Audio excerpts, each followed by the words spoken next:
Bien, este es otro capítulo. Antes de entrar a lo que es cantidad de calor, podemos hacer una lectura, hacer un repaso de la definición de temperatura y calor, ¿no? Y qué es equilibrio térmico. Ustedes van a ver qué es equilibrio térmico, ¿no? Entre sustancias, ya sean sólidos, líquidos, o en esto puede entrar un cuerpo, ¿no? Obviamente, esta cantidad de calor me va a llevar a lo que es tal vez los cambios de estado, ¿no? Para comenzar, podemos ver, considerar dos cuerpos, así lo voy a resumir, lo están viendo, consideramos dos cuerpos, ya sea A y B, como se muestra en esta figura, ¿ya? Eh, los cuales están aislados, vamos a poner que es un sistema de aislamiento, o sea, no va a pasar masa ni calor, ¿ya? Pero en contacto físico con una pared. Entonces vean que este cuerpo contiene una pared adiabática, llamaremos así, y que une aquí. Veamos que por este lado no va a haber paso de flujo de calor ni de masa. Es decir, que ni la materia ni la energía puede entrar ni salir. En este caso, todas las paredes podrían ser, por ejemplo, de un material conocido como poliestireno, que ustedes conocen este material como plastoformo. A eso denominamos paredes adiabáticas, ¿eh? El término adiabático tiene origen griego y quiere decir que no puede ser atravesado.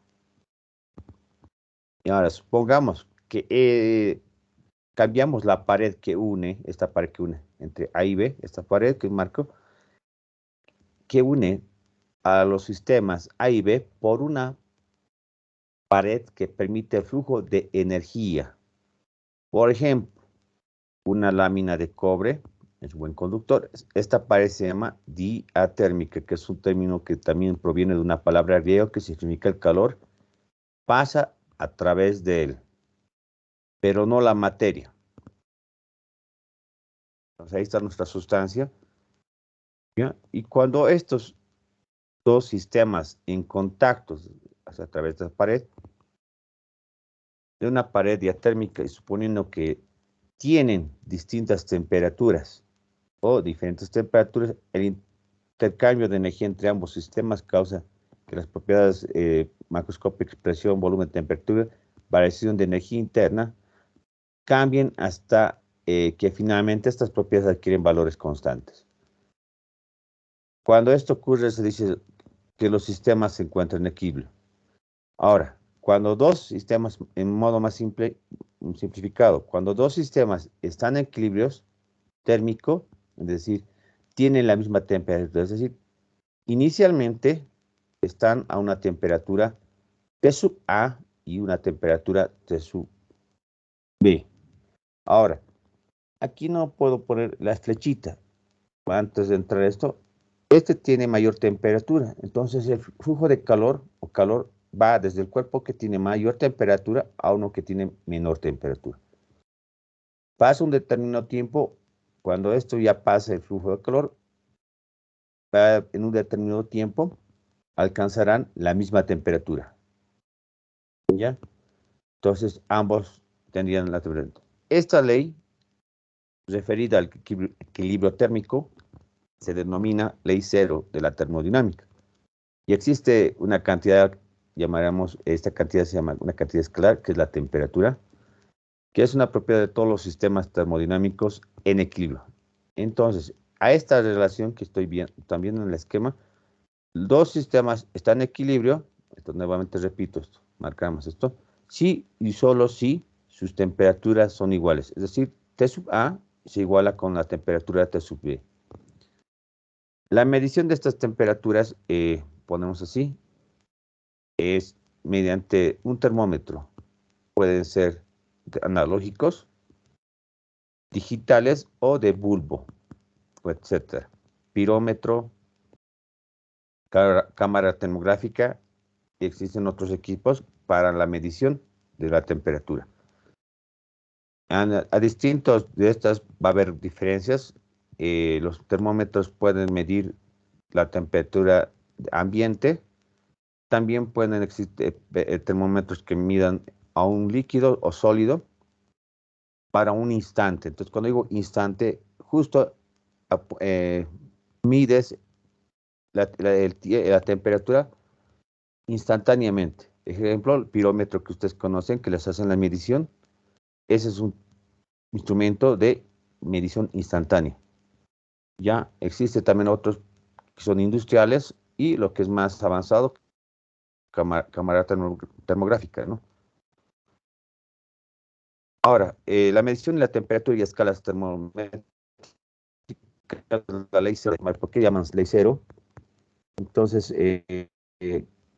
esto también nos lleva a otra, ¿no? A otro concepto que nos permite construir y usar termómetros para medir la temperatura de un sistema. Entonces, aquí le voy a dar cómo puede ver la primera y la segunda y la tercera ley de la termodinámica. Entonces, este mente se ha creado después de la, ¿no? Después de la primera y la segunda ley, ¿ya? Entonces, vamos a ver con calma esta. Para establecer una escala de medición de la temperatura se debe buscar una sustancia termométrica. Ejemplo, termómetros de mercurio, alcohol y, por ejemplo, es un ejemplo, y una denominada propiedad termómetrica que es el volumen de un líquido, la presión de un gas, la resistencia eléctrica. Entonces ven aquí lo que mencionaba hace rato de los tipos mediciones analógicas, los analógico, podríamos ver como este ejemplo, presión de un gas, la resistencia eléctrica o volumen. Ahora supongamos, ahora, ¿por qué ponemos esto? Porque tiene una propiedad, un fluido dentro de un tubo o bulbo. A la variación de la temperatura, esta cantidad puede variar su volumen o también podemos variar la presión. En otros ejemplos podemos ver los termocuplas como una resistencia eléctrica. Ahora, supongamos que nuestro termómetro está basado en un sistema en el cual se puede medir el valor de la propiedad termométrica, valor llamamos X. Entonces, la temperatura en algunas funciones de X, elegimos la relación más sencilla entre temperatura y X. Entonces, por ejemplo, las escalas que ustedes van a conocer es básicamente, podemos recurrir a unas escalas llamadas absolutas, ¿ya? O relativas. Entre las escalas, ustedes van a tener siempre como referencia escala centígrados, más conocida como Celsius, Fahrenheit, Kelvin, Rankine, Reaumur. Como referencia, una escala temperatura, esto un ejercicio muy sencillo era, en el caso de Celsius, a 0 grados centígrados, por ejemplo, el agua. Claro, esto es nuestro termómetro de bulbo. El agua a una escala de 100, o sea, 100 grados centígrados, el agua comienza a evolucionar. Y a 0 también puede estar en un estado líquido o puede estar sólido. Y aquí a un valor de menos 273 es una escala, llamaremos 0 absoluto. Entonces, miren, ebullición, congelación. Entonces yo puedo ver más o menos como ejemplo, el cuerpo humano alrededor está de 36, 37 grados centígrados. Vean estas escalas, comparamos con esta relación Celsius con Fahrenheit como 98,6. Para el confort, llamaremos así este confort en una casa, una oficina, el confort térmico entre 21 grados, otros también toman 22 grados, eso depende mucho. En el oriente se toma 22, 21, en La Paz aproximadamente 18, 19 el confort, o sea, ¿no? Entonces ahí tenemos como escalas, ver, ¿no? Entonces esta ecuación, no sé si ustedes se recuerdan, se puede hacer la relación entre la variación de temperatura, cualquier valor llamamos T, con respecto a una de las, a un valor conocido, por ejemplo, a 0 grados centígrados o 100 grados centígrados. Ahora, de estas, podríamos decir que se puede construir una ecuación, vamos a ver más adelante, ya, lo vamos a ver más adelante, deben ser determinadas las constantes A y B, conocidos dos puntos. Los ejemplos más conocidos de este tipo son de escala, son, bueno, ya hemos visto, relacionados. Ahora, estas ecuaciones que estoy mostrando, lo podemos ver más adelante, ¿de dónde nace esta relación? Entonces, solo único dato, conocer estos valores, 100, 0. Por ejemplo, yo quiero conocer cualquier delta T. Pondremos aquí un delta T sobre la variación de esta temperatura, delta T. ¿Qué es diferencia de temperaturas? Para un valor cualquiera, temperatura X, podemos poner C menos 0 grados. Para el otro delta es 100 menos 0. Entonces, si hago la relación entre esos deltas, vamos a ver, para cualquier valor delta, me va a dar igual también la otra relación. Para Fahrenheit, cualquier valor F menos 32 sobre la diferencia 212 sobre menos 32. Igual para grados Kelvin. Entonces me va a dar una ecuación y de ahí hay que solo despejar estas, ¿no? De Fahrenheit, bueno, Fahrenheit a Celsius o a Kelvin, ¿no? Tenemos esta relación. Voy a ver más adelante estas escalas. Entonces, como todo cuerpo, ahora vamos a ver lo que es un fluido o una sustancia en que puede variar el volumen a la variación de temperatura. Ahora podemos ver los casos de los sólidos y los líquidos. Entonces, el término de dilatación térmica, ¿ya? Es a nivel, podemos decir, cuando aumenta la temperatura, los átomos vibran, esto a nivel microscópico, con una amplitud mayor, y la distancia promedio entre los átomos aumenta. Es decir, los enlaces atómicos, cada material ya no solamente está conformado por estos elementos, ¿no? Del átomo, sino que tienen enlaces atómicos, y esos enlaces atómicos, como son cúbitos, tienen distancia, ¿no? Entre esos átomos. Entonces, lo único que deben hacer es, esas distancias también afectan, nada más estas distancias. Y esto conduce a una dilatación de todo el cuerpo, es decir, el volumen puede ser lineal, puede ser superficial o volumen, perdón. El cambio en cualquier dimensión puede ser lineal del sólido, tal como su longitud, por ejemplo, los cables, las cuerdas, el ancho o el espesor se llama dilatación lineal, ¿ya? Si la longitud inicial está de dimensión L es el cambio de temperatura delta T, este es el incremento, puede ser disminución o aumento. Entonces hace que cause un cambio en la longitud. Veamos los tres tipos. Voy a ver que existen tres tipos de dilataciones térmicas. Una lineal, y una superficial y una volumétrica. Entonces, delta L directamente vamos a verlo así como una estructura, veamos así. Es una estructura, entonces solamente tiene enlaces atómicos y la distancia, a nivel microscópico. Entonces, como existen tres tipos de dilatación, veamos esta dilatación lineal. Cuando un sólido sufre un aumento, es decir, tengo, ponemos así, una barra, una viga, un cable, ya, no importa, tiene longitud. Inicialmente tiene una longitud L sub 0, ¿ya?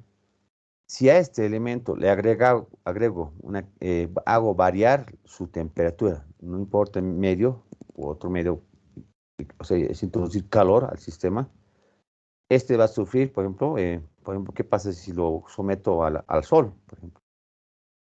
O a otro elemento que es una fuente de calor. Entonces, este elemento va a sufrir un incremento, llamaremos así, delta L sub 0. Entonces, la longitud final de esta pieza, vean que esto que se ha alargado, ¿no? Estoy representando en este color, que se incrementa una cantidad muy pequeñita, es bien, casi nada, ¿ya? Entonces, si este tiene una temperatura inicial, aquí va a tener otra temperatura final. Entonces, la diferencia de las temperaturas es el delta T, por eso digo aumento. Entonces, por tanto, ahí aumenta su longitud, esta delta L. Y como delta L es proporcional al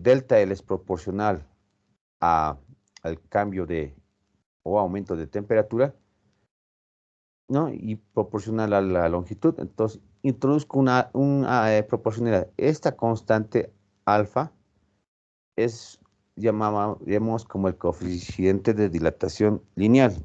Y tiene la unidad de 1 sobre grado centígrado.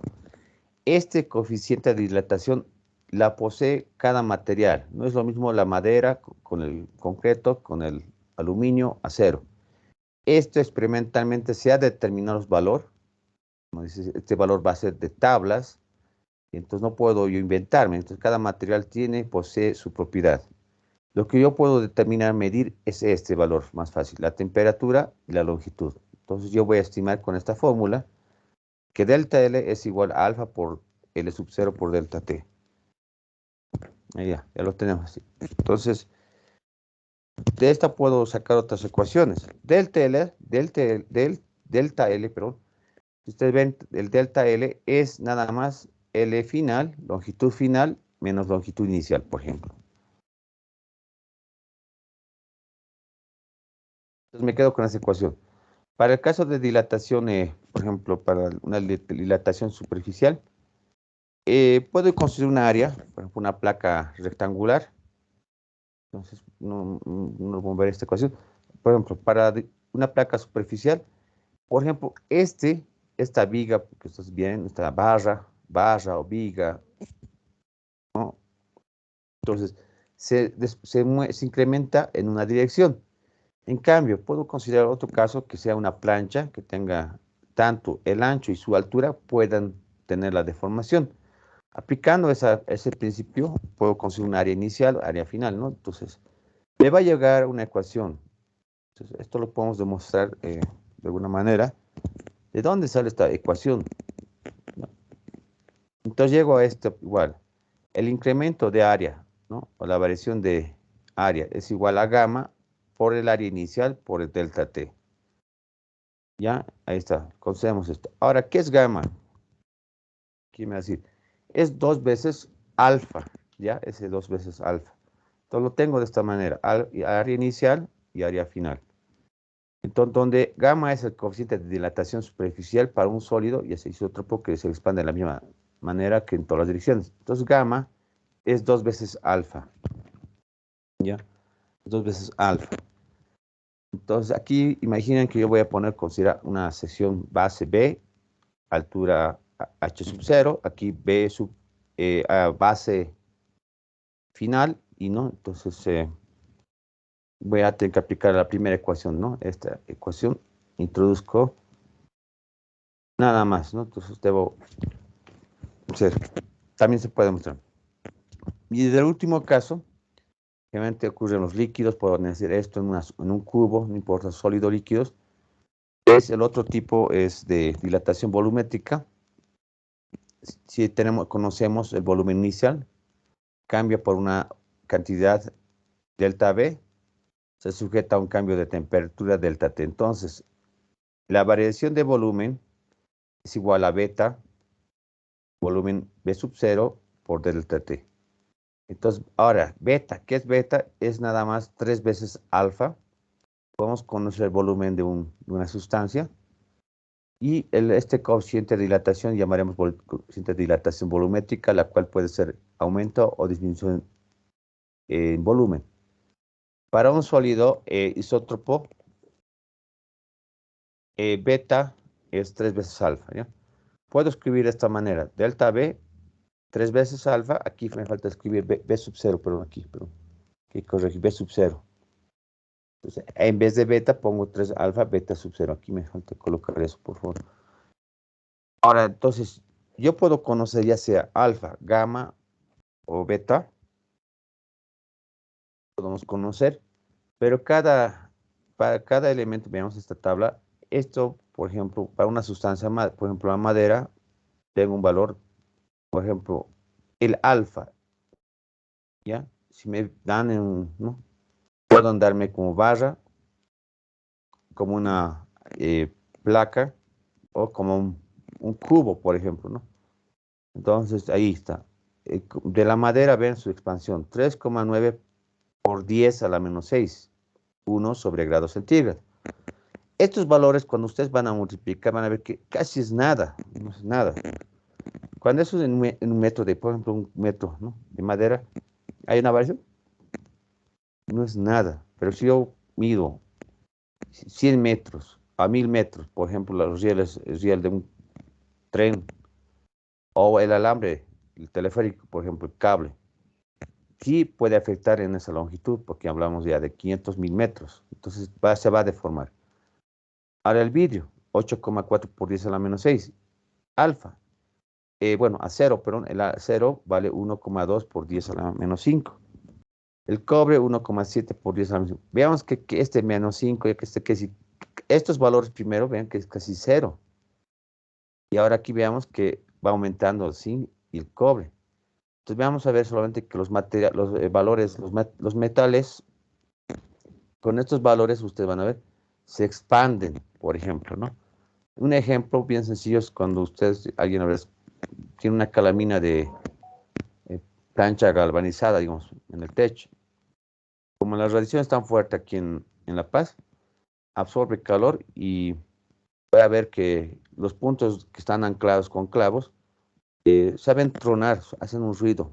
Quiere decir que quiere expandirse esa plancha, ¿no? Y ahí estamos, caso del acero, los metales, ¿no?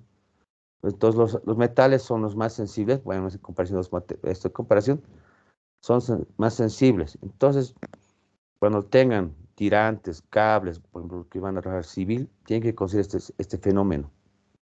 O los que van a usar maquinaria, tienes que darle, por ejemplo, no puedes unir dos puntos fijos. Entonces tienes que darle un grado de libertad, es decir, que donde se puede desplazar. ¿Ya? Un punto puede anclar, por ejemplo, una barra. De ahí viene el término de la viga, ¿no? Entonces, yo puedo poner sujeto a este punto y el otro extremo no lo puede anclar porque se va a curvear. Entonces, cuando se curvea, digamos, esto algo de elasticidad, genera deformaciones o esfuerzos internos. Entonces, lo que yo puedo hacer es unir, poner fijo un punto y darle un poquito de grados de libertad, pero eso hay un modelo, ¿no? Que hay que ver cómo se hace esto, ¿no? Para que pueda deformarse. Por ejemplo, en la tubería de vapor, por ejemplo, no puedes anclar dos puntos ni soldar, entonces tenés que uno unir, sujetar y el otro que se expanda, ¿no? Entonces aquí hemos entrado tres ecuaciones donde podemos ver lo que es dilatación volumétrica, ¿no? Entonces, vamos a ver esas tablitas de alfa, se les voy a proporcionar otras tablas también para otros materiales. Estos son los básicos. Imagínense que yo tengo una listado de materiales, ¿no? Tanto, ¿no? Para acero. Y en acero podemos mencionar bastante el fierro, no, distintas calidades de acero, ¿no? Cobre, ¿no? Latón, etcétera. Mercurio, ¿no? Agua, también tiene su coeficiente, ¿no? Trabajamos esta parte, faltaría gases ideales. Veamos un poquito de gases ideales.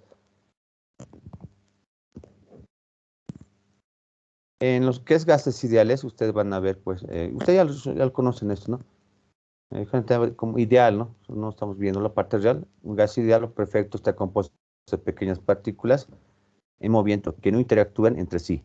Y obedecen a la ley de los gases ideales a presiones bajas o moderadas y temperaturas no muy bajas. Los siguientes gases se pueden considerar como ideales, por ejemplo, siempre vamos a referir al aire. Bueno, otro también es nitrógeno, oxígeno, vean que es puro, helio, hidrógeno, neón. Casi cualquier gas químicamente estable se comporta como gas ideal y se encuentra alejado de las condiciones de liquefacción y solidificación. Ya no vamos a trabajar, ¿no? O sea, un mol, por ejemplo, la definición de un mol es la cantidad de sustancia que contiene tantas partículas como átomos. Hay exactamente 12 gramos de isótopo de carbón, por ejemplo. Y así pues el kilomol de una sustancia es la masa en kilogramos, que numéricamente es igual a la masa molecular de la sustancia. La ecuación fundamental de los gases ideales, vamos a ver la presión absoluta en kilomol de un gas que contiene un volumen B, se relaciona con la temperatura absoluta. Entonces tenemos esta relación, presión-volumen igual es proporcional, bueno, a la temperatura. Y esa constante, una cantidad en número de moles, y la constante R, que es llamaremos así, la constante universal de los gases. R, podemos trabajar con este valor, hay varios valores de R en atmósferas, podemos trabajar ¿no? Por ejemplo, 8,314 kilojoules sobre cada kilomol por grados Kelvin.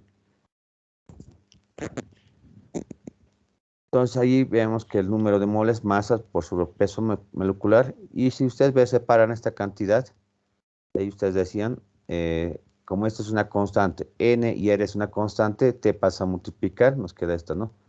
¿Qué es esta relación que nos va a dar? No lo he graficado aquí las tres leyes, me faltan graficar. Por ejemplo, ¿no? Aquí me faltaría considerar un poquito, pero estoy adelantando, lo vamos a ver más adelante en termo. Esta ecuación nos da la ecuación, como ustedes dicen, una ley combinada del producto de la presión respecto a la temperatura.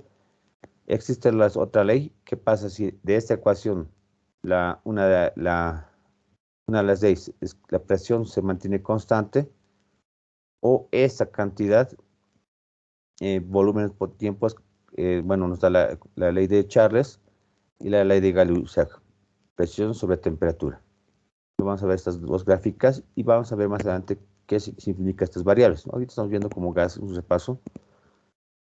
El cero absoluto con n, bueno, número de moles y presión son constantes. La ley de Charles, el volumen de un gas ideal decrece linealmente con la temperatura y puede llegar a cero cuando la temperatura es a 0 grados Kelvin.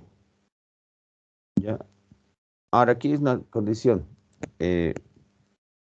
Hay muchos que dicen condiciones estándar, condiciones normales. Ahora sí les pregunto esto. ¿A qué llamo condiciones estándar y condiciones normales? ¿Son sinónimos o son distintos? ¿Alguien puede ayudarnos en eso?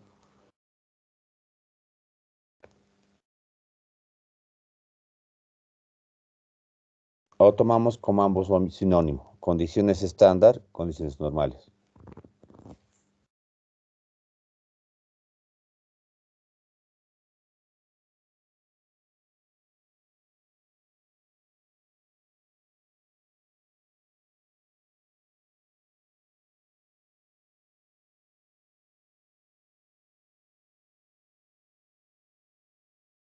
¿Nadie?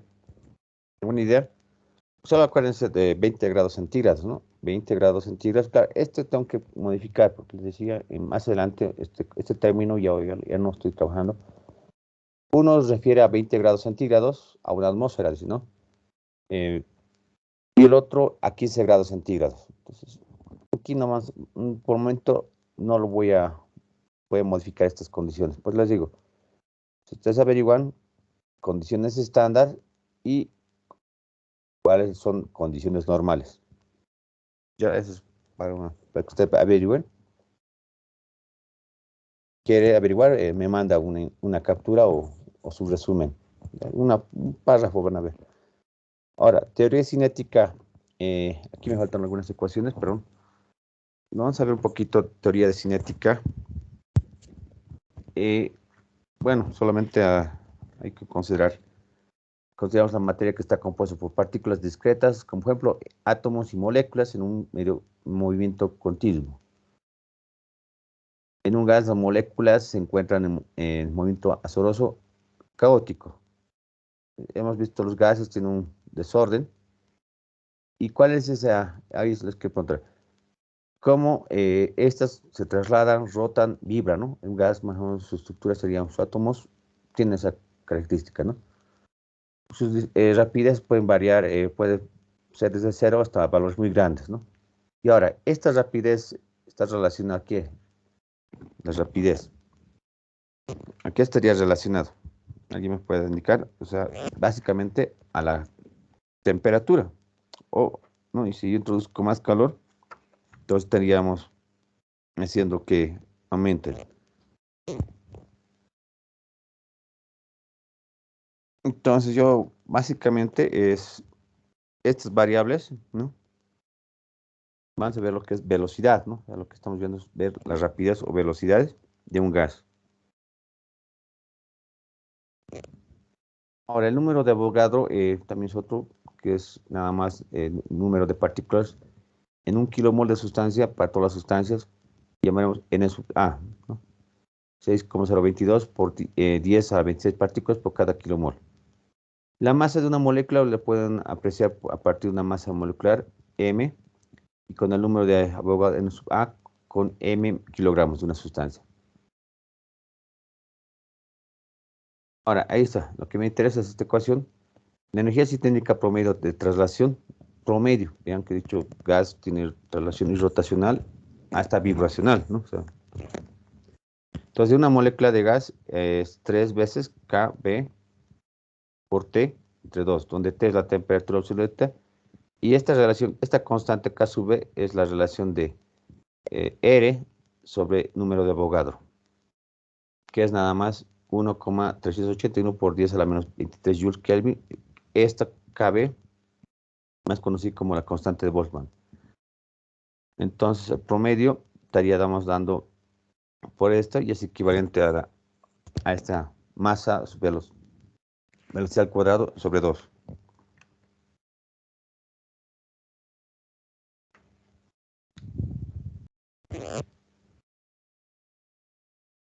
Entonces tendríamos de esta, veamos esta última. La rapidez es nada más la cuadrática media, es raíz cuadrática media. Entonces de una molécula de gas, ponemos así, un gas, vean así un ejemplo, una partícula para una molécula es la raíz cuadrada promedio de la velocidad al cuadrado para una molécula sobre un intervalo de tiempo muy grande. Esto equivale a tomar el promedio sobre todas las moléculas del gas en un instante dado.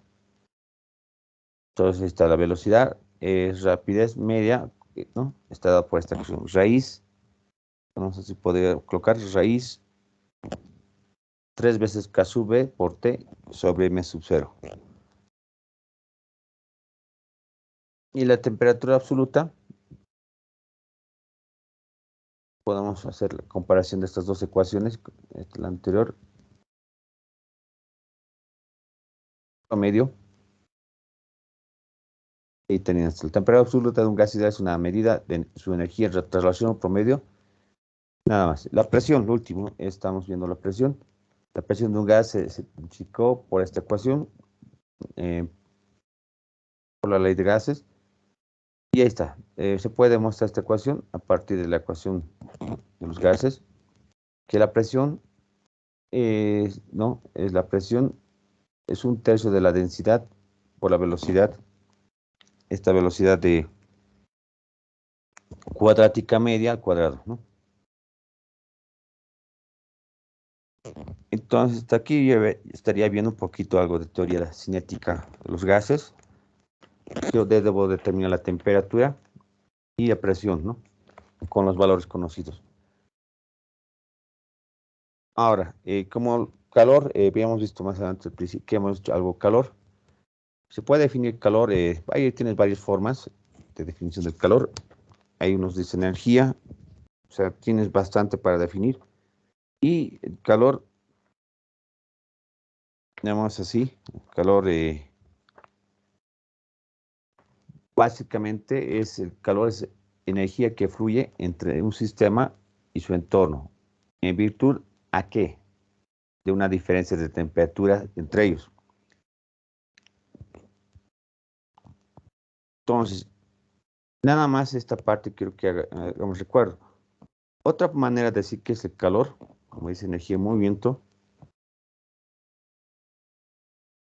nada más, siempre el calor fluye de un cuerpo que tiene mayor temperatura a uno que es de menor temperatura. Calor es la energía térmica en tránsito de un sistema a una temperatura, a un sistema que se encuentra en contacto con él, pero que está a una temperatura más baja. Su unidad en el sistema internacional Joule. Otras unidades, por ejemplo, para el calor son las calorías, 4,184 joules, y los BTUs, es igual a un BTU, por ejemplo, en el sistema inglés, bastante manejamos BTUs, 1054 joules. Ahora, tengo 3 casos. Mi sistema, porque no lo he colocado, tengo los 3 casos. Entonces yo decía, el calor siempre fluye de mayor a menor temperatura. Si mi sistema, por ejemplo, ustedes consideren en el cuarto, donde esté en lugar, en un cuarto, una habitación, consideren a un sistema todo, ahí está el aire, ustedes, ¿no? Está a una temperatura. Y el entorno es el aire afuera, ¿no? El entorno, imaginen que está soleado. Si ustedes están en una noche, ustedes verán que el calor en su habitación, el sistema tiene mayor temperatura. Entonces, y afuera ¿cómo dice? En el aire frío, ¿no? De noche. Entonces, el calor escapa, ¿no? No es que el frío se infiltre, obviamente lo temo que es infiltración, pero hablamos en términos de energía. El calor por las paredes, ¿no? Va escapando de tu ambiente hacia afuera, ¿ya? Obviamente nosotros también generamos calor, aportamos algo de calor al sistema, pero imagínate tu sistema está a una temperatura. Entonces ahí el Q es, podemos decir, como hay diferencia de temperaturas, quien pierde energía es cuando vale Q negativo, quien pierde energía es el sistema. Ahora existe el otro caso que es que la temperatura, bueno, eso es que sí, la temperatura ambiente y la temperatura de tu sistema, digamos, en tu lugar, son iguales. Entonces ahí no va a haber flujo. Cuando el sistema y su entorno no va a haber flujo, no va a haber flujo de calor. El calor vale cero. Más o menos estamos refiriendo que va a estar en equilibrio térmico. Ahora el caso es que, ¿qué pasa si el tercer caso es que yo estoy ahorita a 20 grados, bueno, en mi ambiente estoy 15 grados centígrados y afuera está a 20 grados centígrados el ambiente. Entonces el calor, yo estoy ganando calor, el sistema gana calor, ¿ya? Va ganando calor. Y eso nos lleva a lo que es este flujo de calor. Ustedes van a ver que es en invierno, en verano, lo que sentimos. Pues también en verano siente que hay una sensación térmica de que es calorcito, dice, ¿no? Esa digamos, sensación que usted siente, ¿no? Hace calor en esta temporada. Y en cambio en invierno usted siente más frío, ¿no? O sea, ustedes están perdiendo. Ustedes ahora vi el ejemplo que la temperatura del cuerpo humano está a 37 grados centígrados. Y mi ambiente es a 15 grados, ¿no? Entonces yo estoy disipando calor, ¿no? Imagínense, yo estoy disipando calor, pero no totalmente, ¿por qué? Estoy abrigado, entonces tampoco disipo ni gano tanto calor. Ahora, una vez ya visto esto, el entorno y el sistema, podríamos entrar lo que es la capacidad calorífica y calor específico.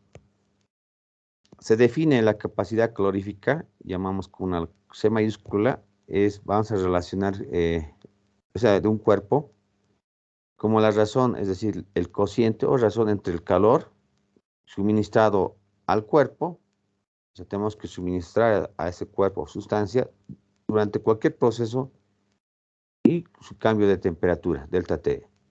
Entonces, C es ese calor que suministro en ese intervalo de delta T. Calor está en calorías y la variación de temperatura en grados centígrados. Ahora, el calor específico es de una sustancia, se puede definir, ¿no? Es como la cantidad de calor requerida para elevar la temperatura de una masa, esto es muy importante, en 1 grado Celsius o equivalente por 1 grado Kelvin. Entonces, está relacionado este calor, ahora C minúscula es este valor, C mayúscula, dividido entre la masa. Pero eso me va a dar, todo lo que estoy marcando es este valor, capacidad calorífica. Esta es la capacidad calorífica. Y ahí está. Si despejamos Q, nos da ese calor que debo agregar o requerido.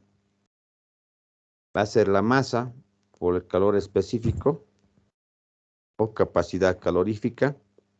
Ahí vamos así, capacidad calorífica, pero específica, ¿no? Este es minúscula por delta T. El sistema internacional tiene unidades de joules por unidad de kilogramo por grados Kelvin. O esto equivale a joule, kilogramo, grados Celsius.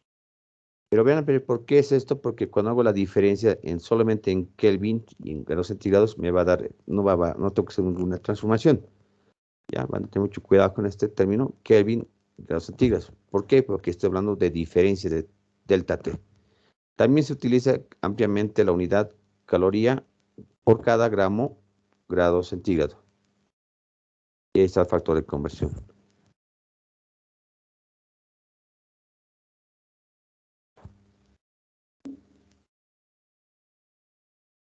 Entonces, una caloría grado centígrado equivale a 4.184. Ejemplo, el calor específico o capacidad calorífica específica del agua equivale a este valor, 1 aproximadamente.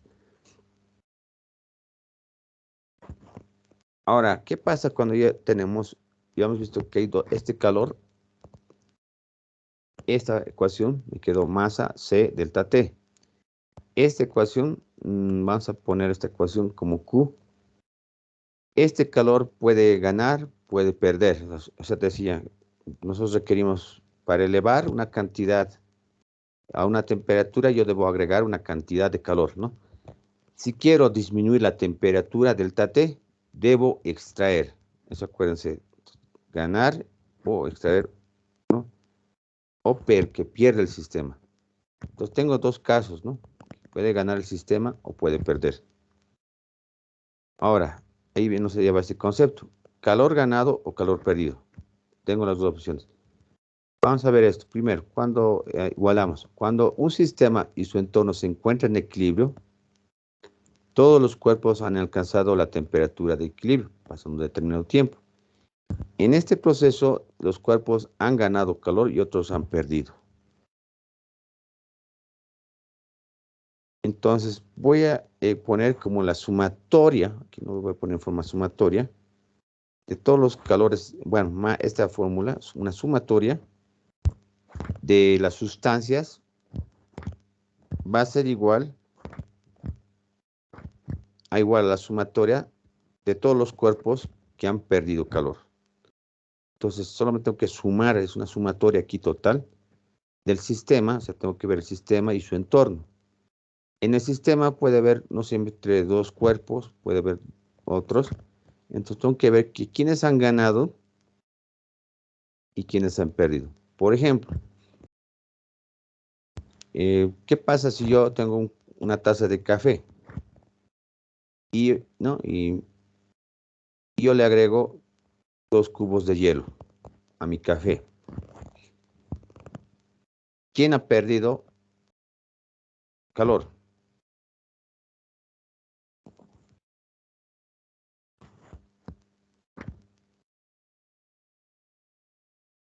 El que pierde calor siempre es el que tiene mayor temperatura. Por eso, si tengo una taza de café caliente, y pongo 2 cubos de hielo. Es decir, ¿quién ha ganado calor? Ha ganado el hielo y ha perdido calor. Ha sido el café caliente, ¿no? Entonces, para que se encuentre luego, ¿no? Ahora, para un cuerpo cuya fase no cambia mientras se experimenta un cambio de esta ecuación, vamos a ver esta ecuación. Cuando no tenemos cambio de fases, ejemplo, por ejemplo, ¿no? Mientras experimenta un cambio delta T, a eso llamaremos calor sensible.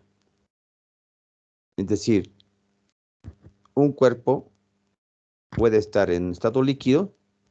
Si yo le agrego calor, no debo pasar ni a estado sólido ni a estado vapor. Entonces ahí vamos a cumplir esta ecuación. Q es igual masa, calor específico por delta T. Ahora, si yo quiero cambiar el cambio de estado, llamamos ese cambio de estado como un calor latente, ¿ya? Un calor latente, que es agregar o extraer calor a una temperatura constante. Eso tiene que acordarse.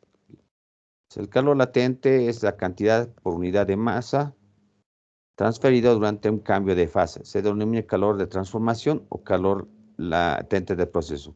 Calor latente es M y L. Existe L, pues llamamos calor de fusión, Entonces, si ustedes recuerdan, los estados agregados de la materia, hemos simplificado en 3, pero es dicho que hay 4. El cuarto no vamos a tocar. Lo vamos a simplificar los 3, ¿no? Estado sólido, líquido, gas. Entonces, yo en esos 3 estados, yo puedo pasar de un estado de sólido a líquido o de líquido a gas. Entonces, por ejemplo, el calor latente de fusión solo ocurre de sólido a líquido, ¿no? Es decir, un sólido cristalino, por ejemplo, el hielo, es la cantidad de calor que yo requiero para fundir a una unidad de masa, esta cantidad de masa, a temperatura constante. Es decir, por ejemplo, a 0 grados centígrados, el agua puede estar en hielo, pero para pasar a líquido, debo añadir una cantidad más, y a 0 grados recién está en líquido. También es igual a la cantidad de calor emitido por una unidad de masa del sólido fundido como cuando se cristaliza a la misma temperatura, o es inversamente, ¿no? Está el calor de efusión del agua es a 0 grados centígrados, es aproximadamente, ponemos esta unidad, 80 calorías por gramo. Ahora, puedo pasar de un estado, por ejemplo, veamos este L sub B, llamaremos calor de evaporación. En una sustancia, está en tablas, está en calorías por unidades de masa, ¿no? En una unidad sólida es la unidad de calor requerido para convertir una cantidad de masa de la sustancia de sólida a gaseosa, igual a temperatura constante. Entonces, solo recuerden esto, M por L. Entonces, los L's puede haber L de fusión o L de evaporación.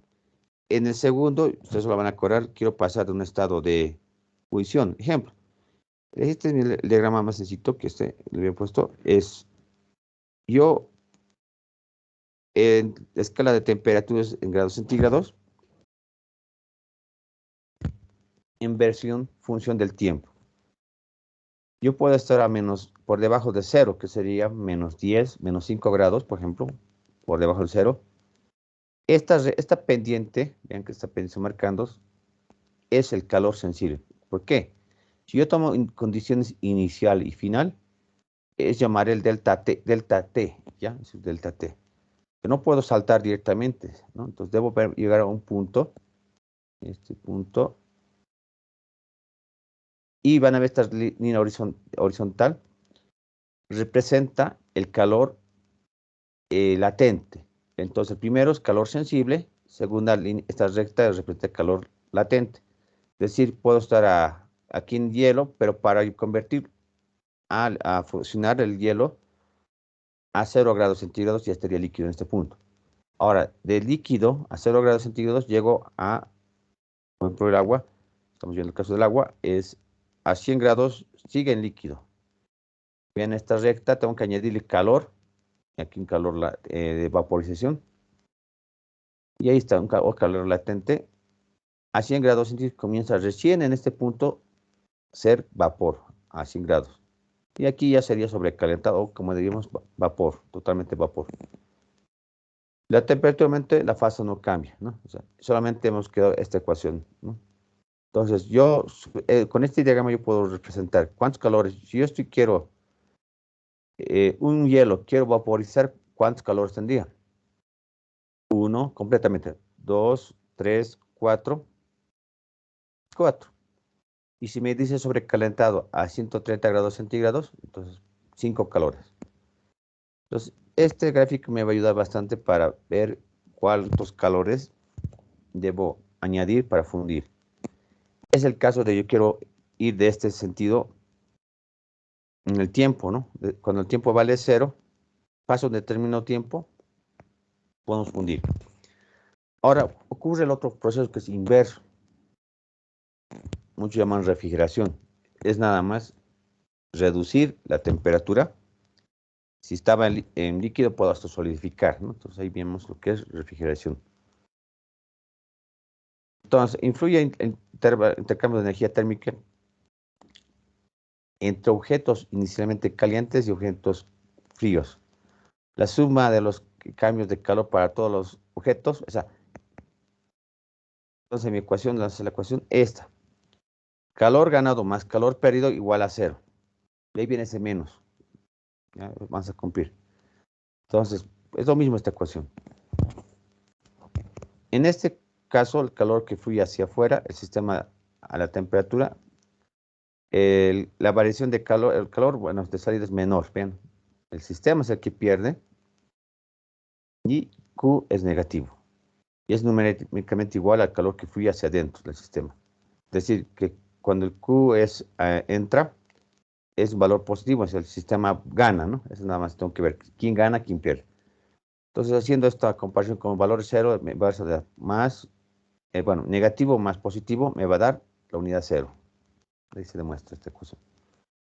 Entonces, de ahí lo habíamos hecho, esta primera parte, teoría. Entonces, usted lo va a hacer para que ustedes lean esta parte de teoría. Ya estoy avisando. Desde aquí voy a hacer algunas preguntas teóricas.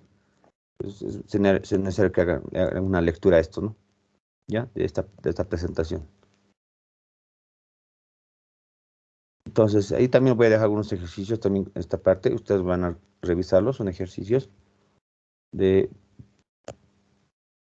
¿ya? Ustedes lo van a revisar. Son problemas combinados y lo revisan esto. No lo voy a resolver y voy a hacer otros muy similares, pero vean estos ejercicios y ya. Los dejamos aquí para que ustedes hagan.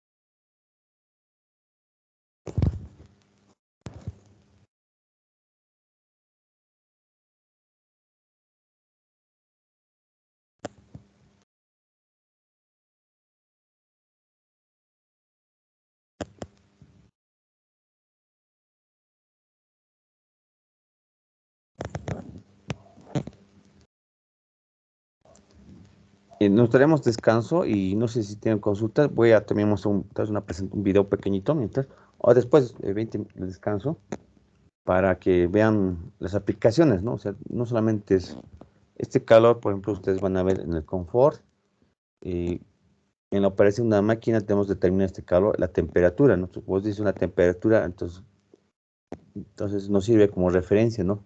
Para que un equipo, para que en el mismo diseño no ocurra las fallas, ¿no? Entonces, por un momento no entra a lo que es fundición, aunque habíamos visto una última parte, entrar a fundición. Por ejemplo, para el agua, yo he visto que el agua hierve a 100 grados centígrados, ¿no? A partir de 100. Los sólidos, por ejemplo, no comparten esa temperatura, ¿no? Por ejemplo, el aluminio se funde, bueno, se funde, por ejemplo, en estado líquido. Los metales, por ejemplo, no solamente se funden, ¿no? En estado líquido llegan a alcanzar 700 grados centígrados, ¿no?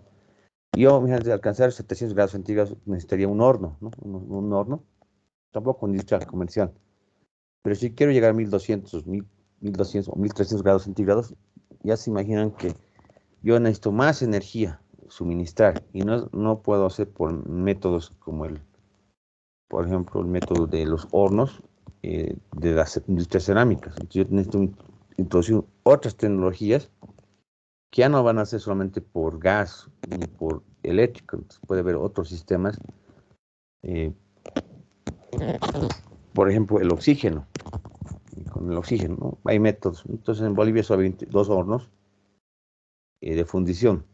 Entonces, si estamos en una etapa todavía más, ¿no? Entonces, ya se imaginan que estamos muy cortos en esa parte para hablar de fundición, ¿no? Entonces, ahí imagínense, ya no entra, pues, necesitas meter más masa, necesitas más calor, eso recuérdense. No, o sea, más masa, más calor.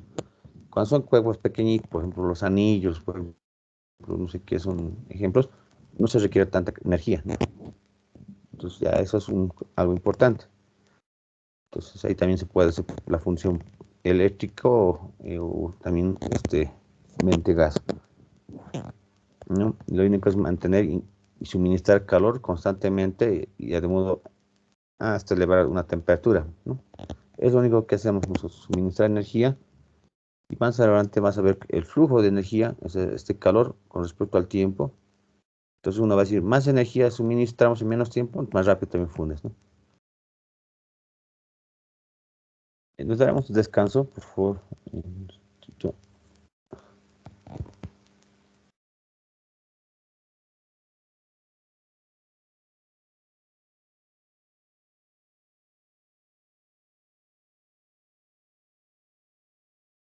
Entonces el archivo los voy a compartir.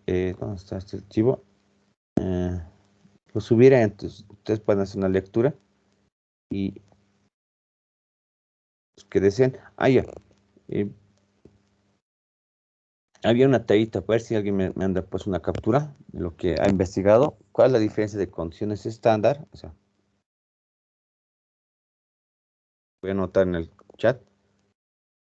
Es sinónimo, condiciones estándar, vamos a ponerlo si quieren, y condiciones normales. ¿Cuál es la diferencia, no?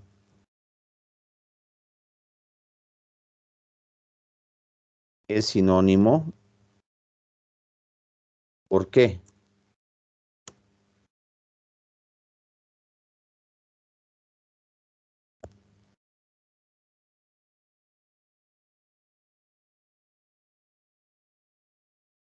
Condiciones estándar, a una atmósfera a 20 grados centígrados, ¿no?